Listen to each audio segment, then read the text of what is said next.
حضرت عمر दिन को तख्त हुकूमत पे बैठते थे और उनका तख्त को सोने जबरजद का नहीं था, मस्जिद नबवी की चटाई थी और सारा दिन वहां बैठ के लोगों की बातें सुनते।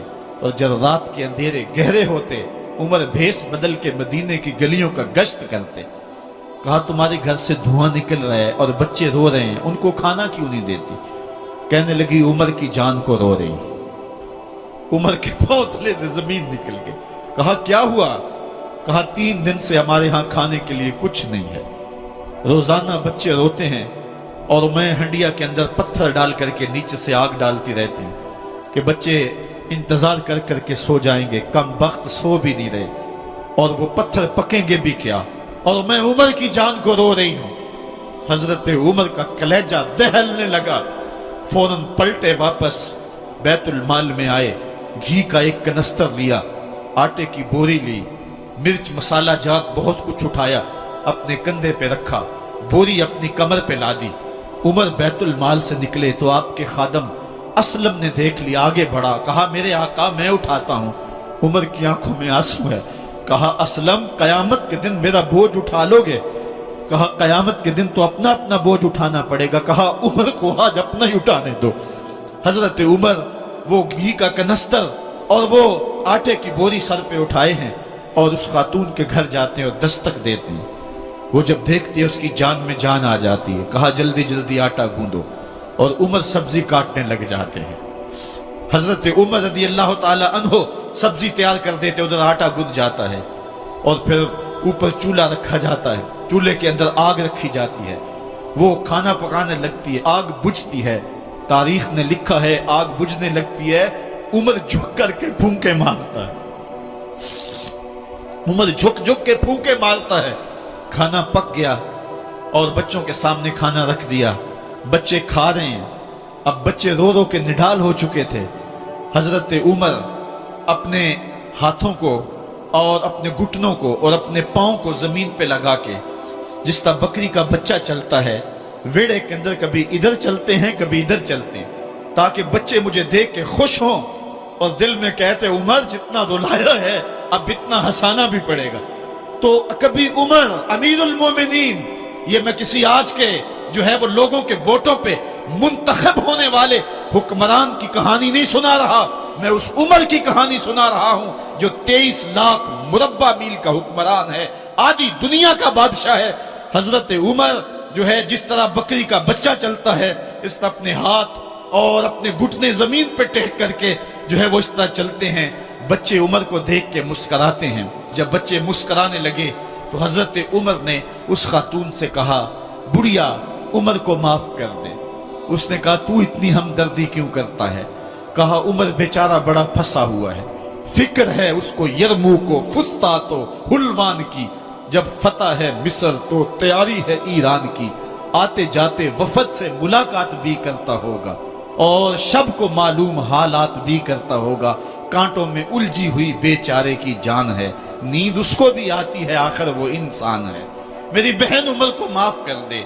उसने कहा नाना उमर की बात मेरे सामने न कर, कयामत का दिन होगा, उमर का गिरेबान होगा और मेरा हाथ होगा।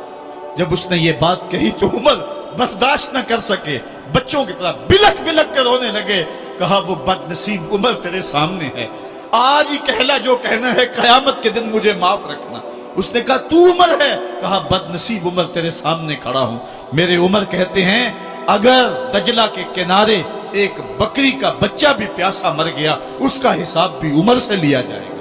हजरत उमर निकले यरूशलेम में, एक ऊंट है एक गुलाम है, कभी वो सवार होता है कभी आप बारी मुकर्रर की है।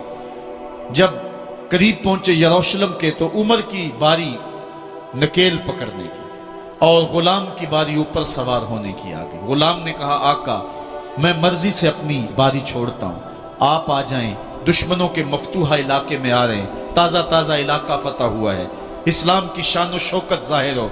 उमर ने कहा इस्लाम की शान व शौकत ऐसे जाहिर नहीं होती है, अपनी बारी पे तुम बैठोगे, अपनी बारी पे मैं बैठूंगा। लोग मुंतजर खड़े हैं, दूर से जब देखा कहा इसकी हैबत से कांपते थे हम, ये तो कोई हबशी लगता है, रंग काला है, होंठ मोटे हैं, इससे तो ज्यादा हसीन इसका गुलाम है जो आगे आगे चल रहा है। حضرت ابو عبیدہ نے کہا دھوکہ کھا رہے ہو، ہمارا آقا وہ نہیں ہے جو اونٹنی کے اوپر سوار ہے، ہمارا آقا وہ ہے جو لگام تھامے آگے آگے چل رہا ہے۔ حضرت عمر رضی اللہ تعالیٰ عنہ کو آگے بڑھ کے جابیہ کے مقام پہ حضرت ابو عبیدہ بن جراح نے استقبال کیا، تو حضرت عمر آگے بڑھے اور انہوں نے آگے بڑھ کر کے حضرت ابو عبیدہ کے دونوں کندھوں پہ ہاتھ رکھا، اور سنو حضرت عمر نے کیا کہا، کہا لا الہ الا اللہ انا کنا اذل قوم فاعزنا اللہ بالاسلام۔ کہا کہ لا الہ الا اللہ، اے ابو عبیدہ بن جراح، ہم ایک ذلیل قوم تھے اور اللہ نے ہمیں اسلام کی وجہ سے عزت عطا کی ہے۔